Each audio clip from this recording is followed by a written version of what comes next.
¿Qué tal? ¿Cómo están todos? Estamos acá en el final de temporada de este ciclo de charlas en las que hemos estado explorando con Jesús de Profundation el metaverso, el arte y la intervención de los NFT en este mundo.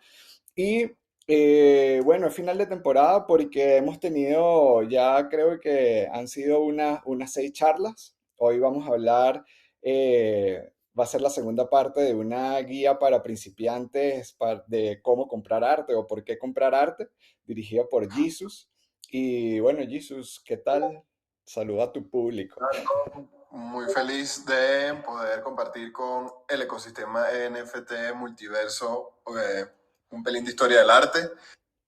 Pues sí, creo que ha sido una temporada bien chida en la que hemos ido explorando esas conexiones o cómo los NFTs y el metaverso pueden irse introduciendo o se han ido introduciendo más bien en el mundo del arte y qué significa eso para el arte, pero también al revés, dar un poco de la historia de cómo se ha desarrollado el arte en el siglo XX y un poquito antes nos hemos ido para también entender qué significa cuando hablamos de el impacto del NFT en el sistema del arte, cómo uno y otro se están influenciando o no y cómo podemos y cómo pueden entenderse también los artistas NFT y a los interesados que están llegando desde el NFT al mundo del arte, cómo pueden entender mejor el sistema del arte, su evolución y por supuesto entonces generar un mayor impacto. Cool. Bueno, para los que quieran ver toda la serie completa de estas charlas, hicimos una en la que nos preguntábamos si todo arte es político. También hicimos una de curaduría en el metaverso. La primera sesión de por qué comprar arte, guía para coleccionistas. Esta es la segunda. Y la primera fue cuando nos preguntamos si los NFTs cambiarán la historia del arte. Esa conversa particularmente estuvo súper interesante y las pueden encontrar en profundation.edu.art, profundation.art. Y bueno, van a estar también en mi Twitter, en el Twitter de Profundation, de Jesús, de @torri. Y bueno, yo creo que empezamos, Jesus, con la charla, ¿no? Con lo que nos trae hoy, que es la segunda parte de la guía para principiantes de por qué comprar arte. Si podemos hacer la recapitulación de la primera para empezar la segunda y qué va a traer la segunda, ¿no? En comparación a la primera, sería genial. Sí, en la primera hablamos de coleccionismo y hablamos de eso, de qué significa y cómo podemos y por qué estamos comprando arte y cómo eso se transforma desde la idea del gabinete de curiosidades a hoy la idea de un coleccionista cripto, un coleccionista digital y el impacto que eso puede generar. Y vamos a explorar hoy a nivel de una explicación también muy sencilla del sistema del arte cómo son esta especie de grandes compradores que se llaman las colecciones, de las que hemos hablado también en las charlas anteriores, sostienen de alguna manera el sistema del arte tradicional, lo sostuvieron en el siglo XX, y qué impacto hacían, vamos a tratar, yo creo, de establecer o de irnos respondiendo por qué estos grandes jugadores del sistema del arte compran arte y para qué y cuál es el beneficio que obtienen y pudiéramos tocar un poquito la idea de por qué es tan caro, que siempre es una pregunta urgente y misteriosa en el mundo del arte, para después irnos rápidamente a entonces qué puede pasar o cómo el papel que puede jugar este nuevo agente en el sistema del arte, que son los coleccionistas digitales. Y yo quería tocar más o menos también esta pregunta de entonces, ¿seguiremos comprando o no? ¿Seguirán existiendo las colecciones?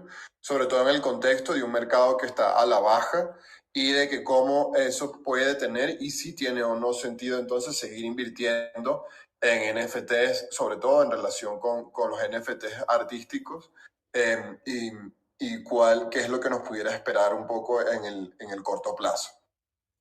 Entonces, bueno, vamos, son preguntas igual y son como comentarios por este momento, como anunciamos, guía para principiantes muy sencillos, que Jojoy acá o cualquiera puede aprovechar para preguntar otras cosas si quieren como complejizar, pero vamos a ir haciendo ese panorama.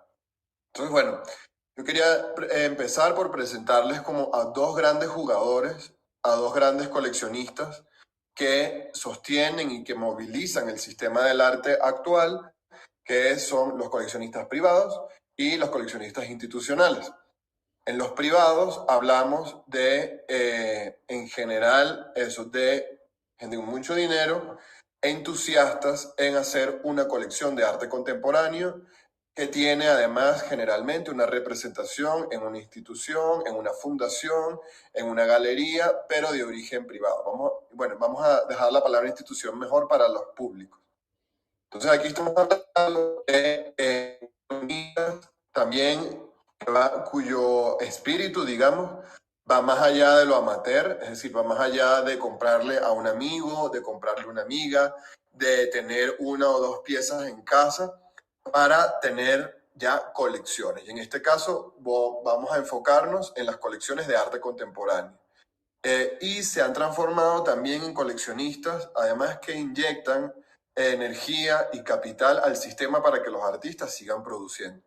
Entonces, un ejemplo de eso es el caso, por ejemplo, de Venezuela, en el que las instituciones públicas desde hace 20 años, por motivos políticos, decidieron dejar de comprar arte contemporáneo y el sistema se sostiene, digamos, solo a partir de coleccionistas privados, de personas y de familias que a través de galerías y de dealers de arte, que de eso hablamos también en las charlas anteriores, pues tienen un ánimo y un ímpetu casi histórico a la hora de coleccionar. ¿Esto qué quiere decir?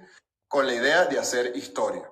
Entonces, más allá de la idea, que también es válida, de decorar mi casa, de apoyar a un amigo artista, de tener algún objeto hermoso en mi hogar, en mi cuarto, etc. Estos son familias, personas, iniciativas que quieren de alguna manera ver representado o representar o tener una representación de la historia del arte contemporáneo con ellos. Y esto por múltiples razones. Entonces aquí generalmente son colecciones, además, que tienen equipos, que tienen curadores, que tienen investigadores, que tienen bibliotecólogos, que tienen archivistas, que tienen conservadores, que tienen además depósitos de arte y bóvedas donde los guardan. ¿Por qué? Porque de alguna manera lo que quieren es contar una historia del arte a través de sus ojos, a través también de sus gustos. Que esto es algo importante. El coleccionista puede tener evidentemente curadores e historiadores que le ayuden a armar esa colección con una visión que tenga más sentido histórico, valga la redundancia, pero también parte mucho del gusto de ese coleccionista porque no hay reglas, no hay obligaciones porque, bueno, vemos, es su dinero. Entonces pueden ser aficionados, digamos, en arte abstracto, en arte moderno, en ciertas tendencias de arte contemporáneo. Coño.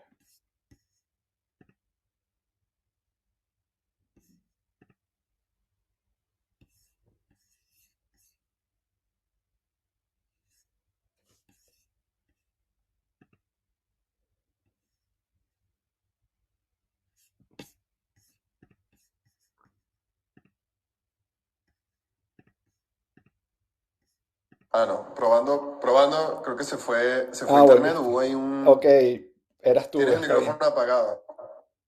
Dime dónde me quedé. Eras tú, eras tú. Era yo, ya Ah, vi. ok. Vi mi wifi que hizo... No, te quedaste en la parte de que diste el ejemplo de Venezuela, Ajá. de que los coleccionistas en Venezuela eran ya privados y no públicos, entonces habías continuado con ese ejemplo. Ah, va. Entonces, sí, para seguir en esa idea, estos son esos coleccionistas que tienen un impulso o que tienen una vocación que vamos a llamar histórica. Es una idea, es ¿cómo se llama? Un impulso por contar una historia del arte, que además es muy interesante porque está cruzado por a veces sí un ánimo profesional, es decir, contratan historiadores, curadores, archivistas para que los ayuden en esto. Ese ánimo, digamos, más profesional y entre comillas más objetivo, que ya sabemos que la objetividad es una cuestión muy cruzada siempre por la propia mirada, tiene que ver sí con la historia, pero también con su gusto personal. Para poner otro ejemplo, que ese fue uno de los que se cortó, en México una de las colecciones de fotografía contemporánea más importantes es la colección Televisa. Entonces a ellos les interesa coleccionar fotos y se han especializado en ese medio y tienen cosas desde la Segunda Guerra Mundial, desde primera fotografía hasta fotografía mexicana contemporánea y latinoamericana. Entonces es una especie de boda entre el equipo que deciden contratar para que los ayude y también el gusto del coleccionista. Pero son coleccionistas y eso no, a eso es lo que quiero explicar con poder económico y con un poder en realidad para inyectar también dinero a un sistema que se moviliza gracias a ellos. Y que muchas veces también tienen no solo un equipo profesional detrás, sino una institución. Por ejemplo, aquí el Museo Jumex de Ciudad de México, que es un museo muy importante, que muestra contemporáneo, forma parte de la colección privada de la familia que lleva la empresa Jumex, que son los López. Entonces, son colecciones de iniciativa propia, de iniciativa privada, pero que sin embargo tienen tanto poder y tienen tanto también tienen colecciones tan fuertes que nos sirven inclusive para contar la historia del arte y para decir, bueno, y para subir la carrera de artistas, para decir, bueno, esto es un artista importante porque forma parte de la colección Jumex o de la colección Televisa y es también como una chapita que se pone el artista en su currículum. Y es importante por eso, porque muchas veces, y eso lo vemos en Latinoamérica, nuestros países con sus cambios políticos usuales suelen de pronto unos gobiernos olvidar el arte y otros recordarlo. Muchas veces esos actores privados lo que hacen es también nos ofrecen una especie de continuidad para la historia del arte y para la práctica artística.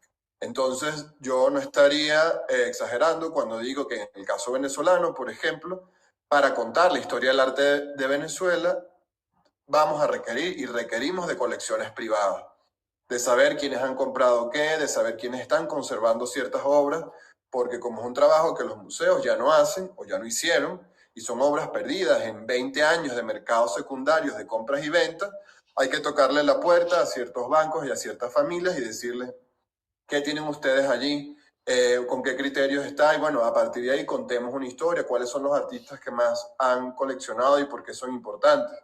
Entonces, los coleccionistas privados se convierten en una fuerza muy importante para investigadores, para historiadores, para curadores, incluso para el público, porque son capaces de mostrar obras que de otra manera, por ejemplo, a veces ni los gobiernos tienen la intención de invertir en ello, ni de traerlas a la gente. Entonces aquí en Jumex, por ejemplo, pudimos ver una exposición de Andy Warhol que trajo es una iniciativa absolutamente privada. Sí, con algunos apoyos estatales en muchos de los casos, pero que con un fuerte apoyo económico de familias, de personajes privados, de empresas, que inyectan también entonces apoyo a ese sistema para que un artista siga investigando, para que un artista siga produciendo, pero también para que la gente pueda acceder a esas obras, pueda conocer mejor la obra, en este caso de un artista tan conocido como Andy Warhol, o de artistas menos conocidos también que apoyan de la escena local.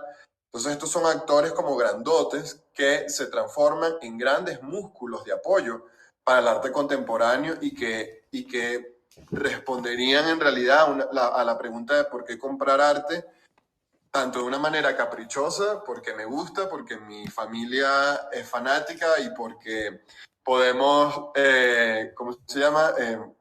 Nos beneficia para nuestros impuestos como una forma tan práctica, pero también para una forma más profunda, que es decir, bueno, porque estamos ayudando también a movilizar un sistema de creadores que muchas veces son precarios y cuyos apoyos el Estado no es capaz de dar, sobre todo en países como los latinoamericanos, y también para contar una historia del arte, para decir, bueno, esto se produjo en estos años, esto exhibimos, esto apoyamos, esto forma parte de nuestra colección. Entonces, sí, aquí hay una especie como de negociación o como que esto es algo también que hemos insistido mucho en estas pláticas. Cuando hablamos de arte, cuando hablamos de mercado, cuando hablamos de historia, no hablamos nunca de cosas 100% puras. esto solo lo compro por ser bueno, o el arte que yo creo que, por ejemplo, defiende mis causas políticas y ese es el arte que yo apoyo, no tiene intereses comerciales, no. La visión al menos que yo defiendo y que podemos discutir es que todo el tiempo es indivisible las relaciones entre arte, entre cultura, entre política, entre mercado, entre capital, entre intereses. Eso está, sí, no lo podemos sacar una de otra.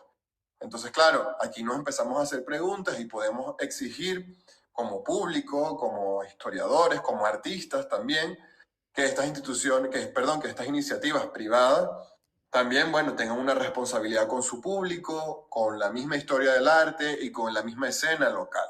Entonces, bueno, estas son estas negociaciones que empiezan a ocurrir de qué curadores tienen cierta colección, de por qué están comprando ciertos artistas, que sí, son por el gusto probablemente de ese o de esa persona.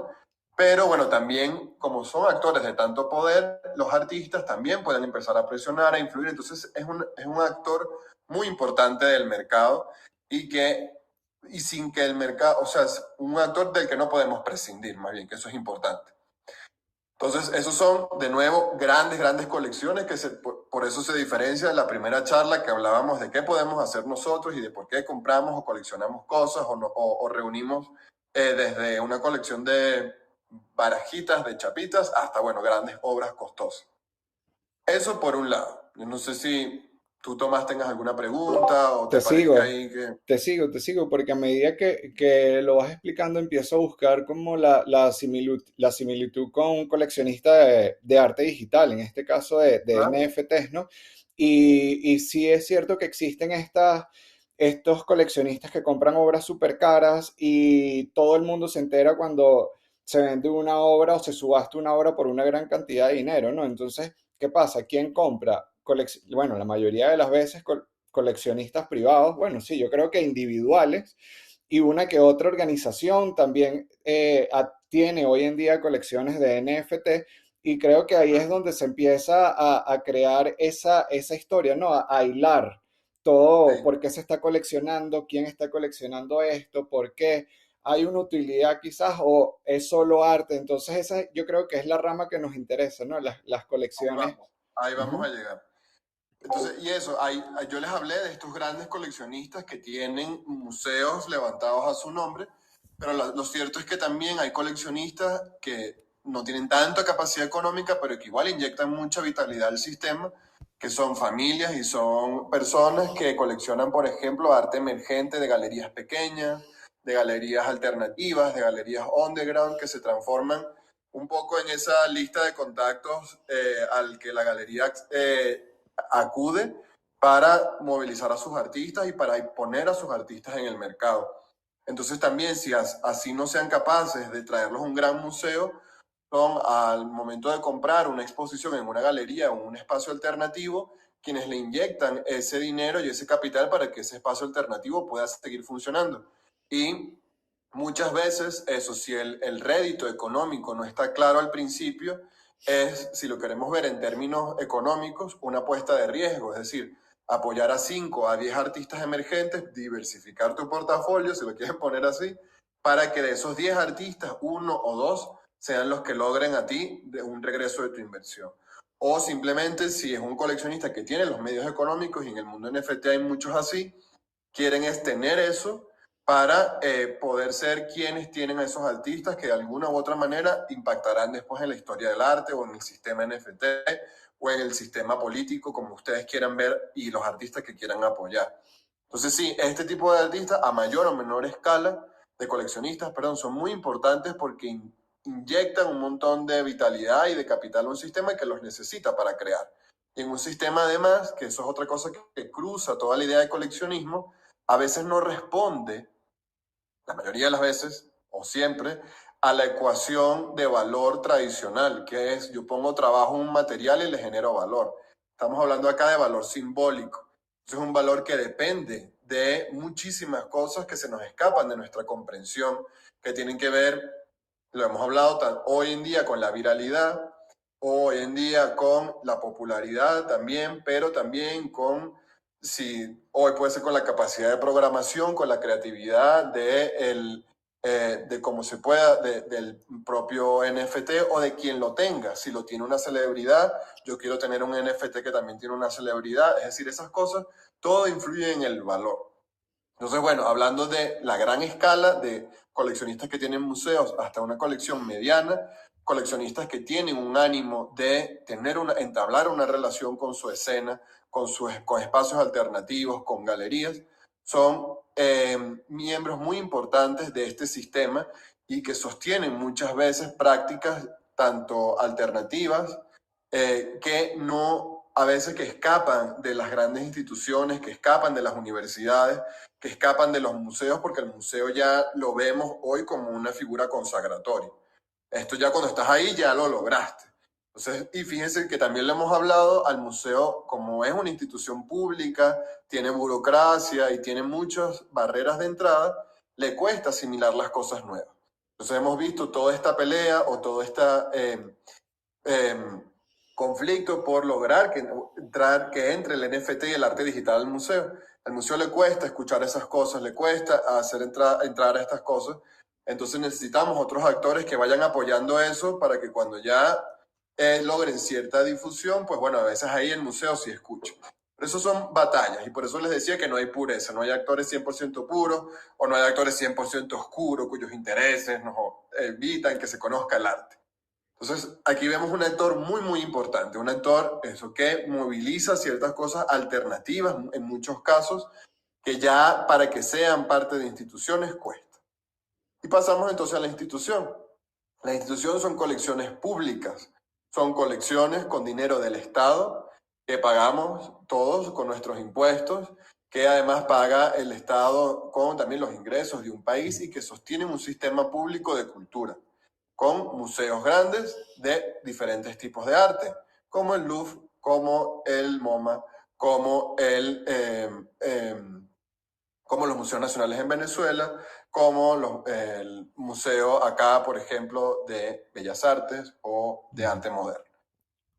Esos museos sí, cómo funcionan también, tienen en general muchas figuras, pero hay una figura que es muy interesante, que son comités de adquisiciones y son expertos, generalmente mesas donde hay personas de diferente índole, desde coleccionistas privados que conocen el sistema del arte, hasta historiadores, curadoras, filósofas, es decir, son como una especie de mesas de sabios, si así lo quieren ver, que se sientan como es dinero público a decidir esto se compra o no se compra. Esto forma parte de la colección del museo, esto se exhibe, esto no se exhibe. Y a la vez hay figuras muy interesantes que son figuras híbridas, como por ejemplo los patronatos, que en México funcionan muy bien, en el caso del Museo de Arte Contemporáneo de la UNAM, en el que entra un dinero público, pero también entran dineros privados y se crea una especie de salvaguarda mutua, digamos, de un criterio, de establecer una especie de canon. Es decir, si ponemos de acuerdo a estos patrones privados con este equipo institucional de curadoras, de historiadoras, y acordamos un programa, unas adquisiciones y unos libros que producimos lo que se conoce como un canon. Es decir, esto es lo importante del arte contemporáneo mexicano en los últimos 5 años, porque lo exhibió el MUAC. Esto es lo importante del arte moderno, porque se exhibió en el Museo de Arte Moderno. Entonces existen como estos sistemas en que empieza también a enriquecerse. Por eso les decía que no hay nada puro, puramente privado o puramente de mercado o puramente público y donde no hay intereses. Hay intereses en todo. Pero bueno, son mecanismos para garantizar, de nuevo, esto que les decía, una historia del arte, una historia de lo que se produjo, de lo que se habló, de qué temas se abarcaron.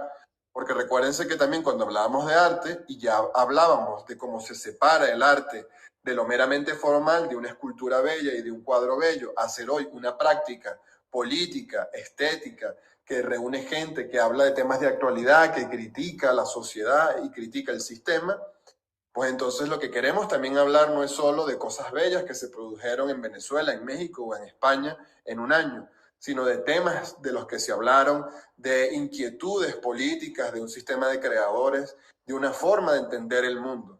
Entonces por eso es que requerimos, o el arte requiere, así sea algo tan sencillo como comprar arte, de todos estos factores en los que están de nuevo tantas profesiones involucradas, porque no hablamos solo de objetos bellos, sino hablamos de que estamos seleccionando una manera de entender el presente, una manera de entender los problemas actuales del mundo, una manera de entender además de cómo se han hablado de esos problemas a través de la cultura, que es algo, por eso la cultura al final la entendemos como algo tan importante. Entonces, para un poco seguir jugando con la pregunta, la idea de comprar arte sí tiene que ver con el gusto personal, sí tiene que ver también con un criterio personal y con también una inversión y un criterio de beneficio económico, sin duda alguna. Pero tres, tiene que ver con algo bastante más complicado, que es una narrativa del mundo, una forma de contar la historia. ¿Para qué comprar arte? Para proponer una manera, unos problemas que nos interesan en el mundo y una manera de abordarlos y una manera crítica de entenderlos. Y eso parece muy abstracto, pero si ustedes ven el arte que se exhibe hoy en museos de arte contemporáneo, muchos tienen que ver con problemas actuales del mundo, no solo con belleza. Entonces, por eso compramos arte también y la compra en los museos y los países invierten en arte y no solo los individuos, eso, sino las sociedades decidimos invertir en ese tipo de cosas porque nos interesa entender nuestro presente. Nos interesa apoyar a creadoras y a creadores que interpretan ese presente y nos lo presentan de alguna manera novedosa que cambia nuestra manera también de entender el mundo. Y eso valdría la pena, por eso invertimos en eso. Estamos de nuevo hablando aquí de grandes actores, pero es que esto es un sistema que, como hemos visto, se ha complejizado muchísimo en el último siglo y que hoy además introduce un nuevo actor en los últimos 3 años, que es el que nos involucra, que es el ecosistema digital y de NFT. Entonces, ¿cómo se introduce esto en estos grandes jugadores o estos jugadores a toda escala? Que además vemos que también en el caso de los NFTs, ya lo hemos visto, movilizan muchísimo dinero. Entonces, ¿cuál es ese papel y por qué comprarlo? Yo creo, y para seguir con el hilo, que las razones no han cambiado demasiado, que las razones son económicas, que las razones son también de gusto personal y de que yo hago con mi dinero lo que me da la chingada gana. Tercero, pero también hay una especie de razones más profundas, de empezar a pensar en estos actores grandes y Doing Good siendo una organización o una institución también que reúne una comunidad grande, aquí se quieren proponer unos temas y los de Doing Good están claros. Impacto social, de causas benéficas, de organizaciones. Entonces compramos NFTs y en el caso de Doing Good está acá, es para que hablemos de esos temas, para que generemos un impacto en el mundo. Entonces empiezan como a entenderse otras razones que van más allá de de la inversión personal, del rédito económico y de mi criterio, porque a mí me gustan las ilustraciones de gaticos, que está muy bien, pero empieza a ver como otras cosas que ya también existía su equivalente y eso ha sido también uno de los objetivos de esta charla en el ecosistema del arte. Entonces sí, está quienes colecciona ilustraciones, pero está también ya actores grandes que quieren curar, que quieren seleccionar una manera de entender el mundo y comunicarla. Y también, por de paso, otra alternativa a pagar impuestos. Preguntas hasta aquí. Eso de los impuestos no me lo sabía. No sabía que si coleccionas arte no pagas impuestos. En muchos países hay beneficios económicos, sí, no recuerdo ahorita la palabra exacta, pero de en vez de pagar impuestos, Ujú, invertirlos compras en arte. arte porque le beneficia a todos. Bien. Entonces, hasta acá, más o menos claro esta cosa entre grandes actores y por qué compran arte más allá de una buena inversión. Sí, y más en este caso, ¿no? Porque lanzaste de último el ejemplo de que, ok, colecciono arte porque a la vez estoy ayudando cierta causa, entonces eso se suma, pero tú dijiste al final que eso no solamente pasa en el mundo de los NFT, sino que también pasa en el mundo real. Es decir, que yo puedo coleccionar arte o sea, por por la principal razón de ayudar cierta causa benéfica. Bueno, ok, en las subastas que son para ciertas cosas benéficas. Pero en este caso yo creo que cuando hablamos del mundo digital, tú puedes coleccionar obras que solamente estén relacionadas con el cuidado del océano, por decirte algo, o obras u obras que solamente tengan relación con el reciclado de plástico.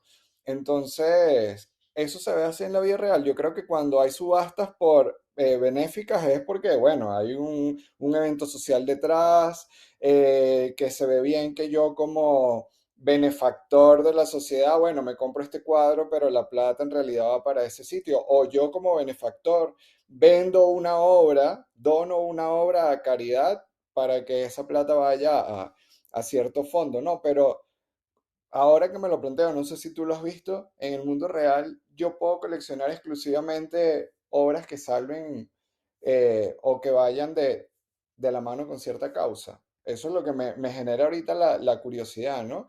Puede que sí y que sea que la organización cubre una expo o cubre una colección y esta organización, bueno, es para salvar a los delfines. Entonces, todas las obras curadas por esa organización obviamente van para ellos.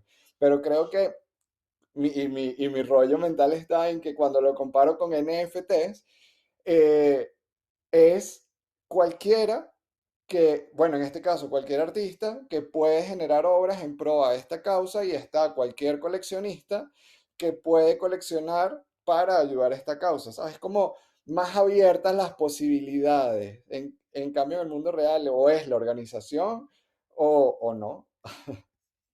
Sí, que eso lo también hablábamos, que es una gran posibilidad de ahorita del ecosistema NFT, que es también, esto generalmente no ha cambiado como históricamente en los últimos años en el mundo del arte, y es esta idea, como tú dices, bastante sencilla o bastante clara o incuestionable, más bien ahora, un porcentaje va para el artista, un porcentaje va para el galerista, un porcentaje va para la institución, es decir, como ese camino del dinero, del arte, hacia dónde va y para quién y por qué. Entonces, claro, si yo, como tú dices, hago una subasta en beneficio de una organización que hace activismo LGBT, pues está como muy claro quién se lleva qué. El artista se lleva una parte, la organización otra y su galerista otra. Eso lo entendemos. Eh, claro, y aquí hay, sí, una parte que es importante también recordar, que es que también hoy el arte puede apoyar a organizaciones culturales, por ejemplo, que se encarguen de hacer impacto social. Entonces yo no es que dono una obra para una organización, sino que yo soy un artista o un colectivo que trabaja con las organizaciones sociales o en territorio o haciendo cosas específicas.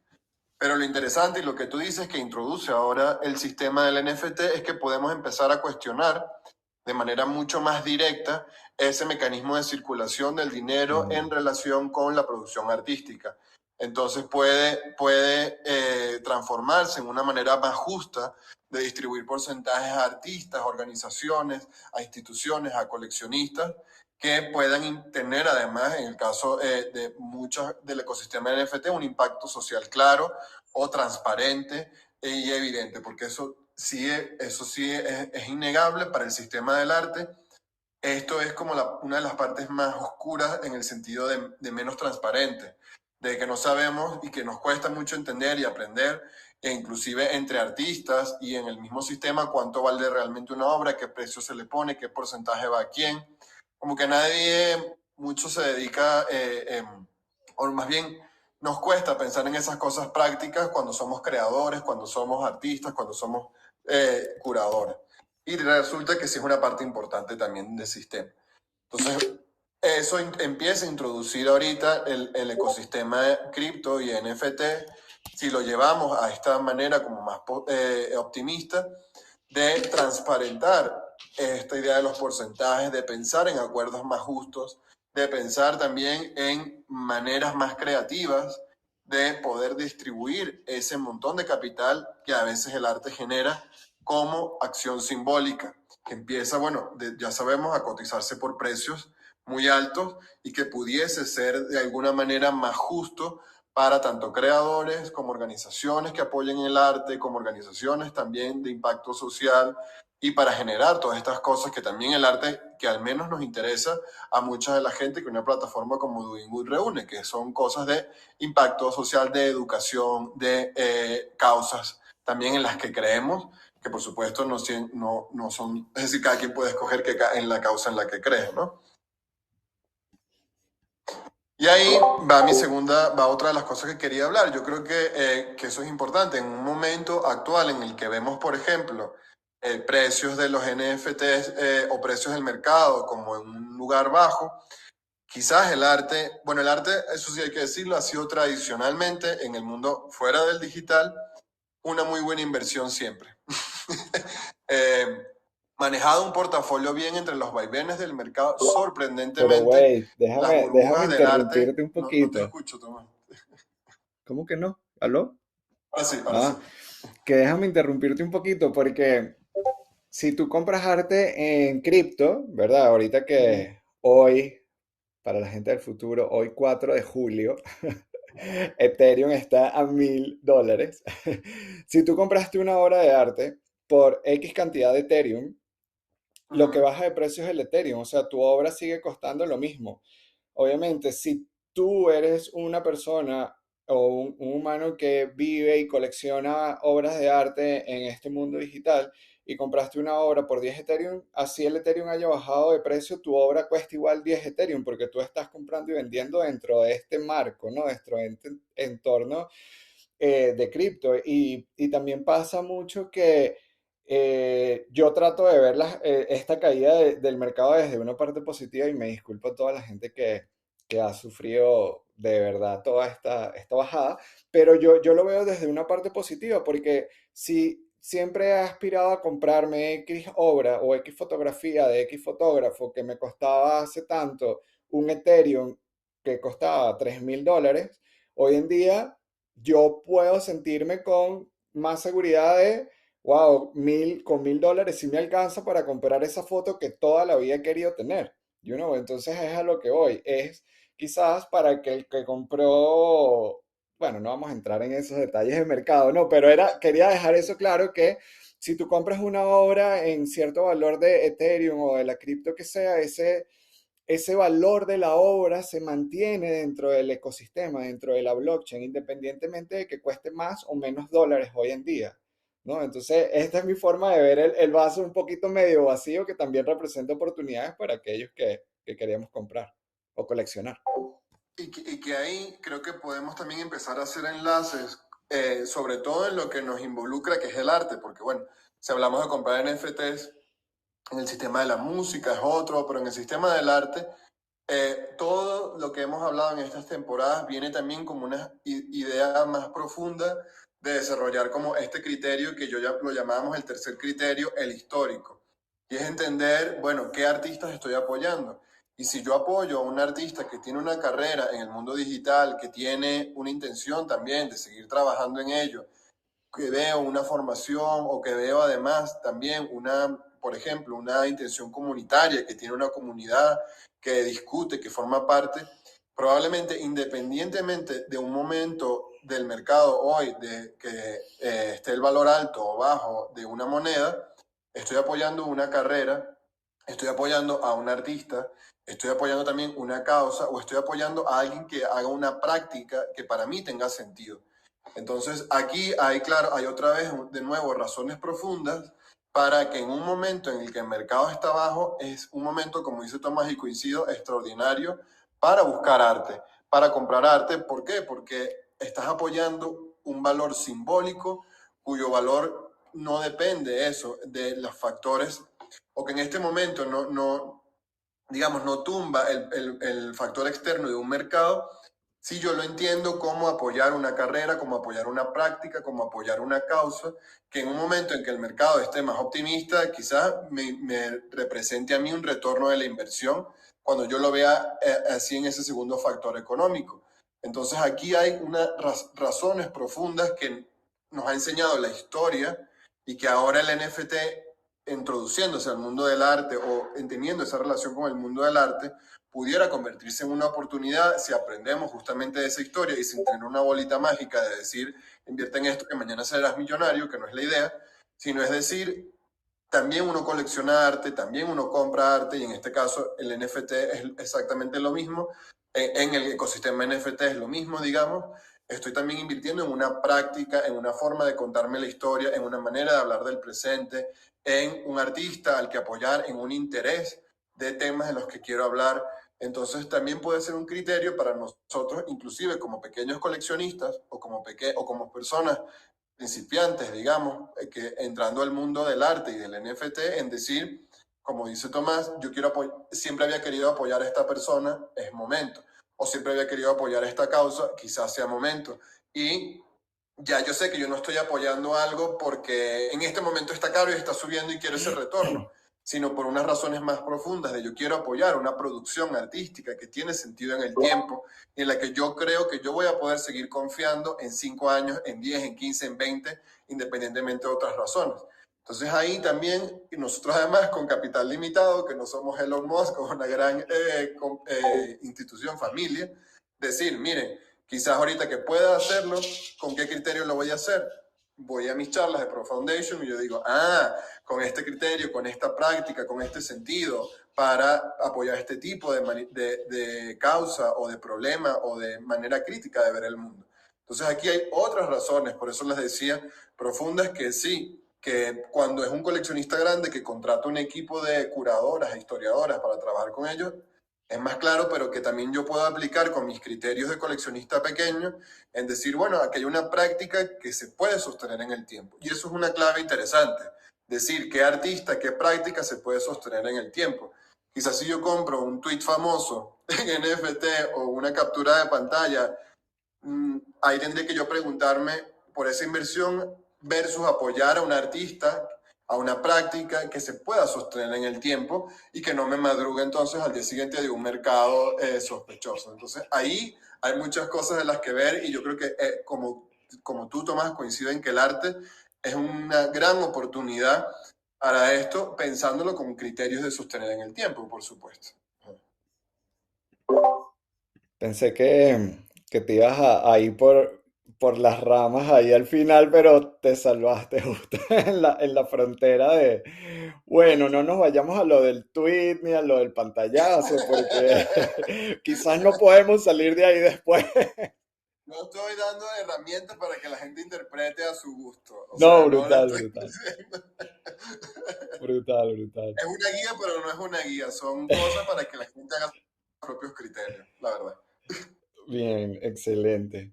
Coño, Jesus, yo creo que me voy súper, si es que ya nos acercamos al final, no estoy claro, ¿no? No sé en qué parte Vamos, del sí, muy timeline vamos, cerca.